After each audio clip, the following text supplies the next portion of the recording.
చేయాలి ఎట్లా అనేది ఆలోచిస్తాను.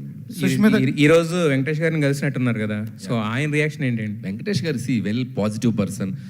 సో అసలు ఆయన అంత కూల్గా ఎవరు ఉండరు. సో ఏ సక్సెస్ని ఆయన బాగా ఎంజాయ్ చేస్తారు. సో ఈ సినిమాలో ఆయన ఒక పార్ట్ అయినందుకు మా వెనకుండా ఆయన మాకు చిన్న ఒక జోష్ క్రియేట్ చేశారు సెకండ్ హాఫ్లో వచ్చి.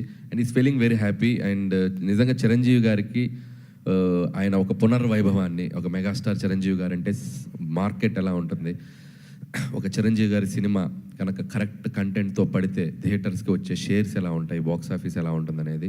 సో ఈరోజు మనం అందరం చూస్తున్నాం. సో నాకంటే చిరంజీవి గారి కంటే బాగా హ్యాపీ ఫీల్ అవుతున్న వ్యక్తి వెంకటేష్ గారు.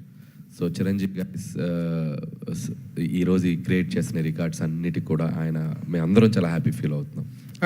సుష్మిత గారు, మేడం ఇది పవన్ కళ్యాణ్ గారికి చూపించే అవకాశం ఉందా ఈ సినిమాని? ఈ సినిమా సినిమా చూడలేదేమో, ప్లీజ్ దయచేసి పవన్ కళ్యాణ్ గారికి ఈ సినిమా ఆయనకి ఎస్ అండి, వెయిటింగ్ ఫర్ హిస్ టైమ్. ఆయన టైం ఎప్పుడు ఇస్తారో అని అడుగుతున్నాము. టైం ఇవ్వగానే we are waiting to show him this film.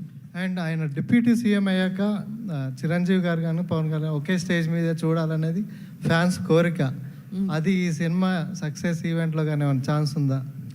అలా నిజంగానే ఆపర్చునిటీ ఉంటే మాత్రం డెఫినెట్లీ అండి, బట్ చూడాలి, అన్ని కుదరాలి టైము అవన్నీ.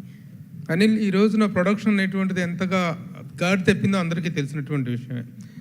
ఫిలిమ్స్ అనేటువంటి విపరీతంగా కాస్ట్ ఆఫ్ ప్రొడక్షన్ పెరిగిపోతుంది. కాస్ట్ ఆఫ్ ప్రొడక్షన్కి రిజల్ట్కి సంబంధం ఉండట్లేదు.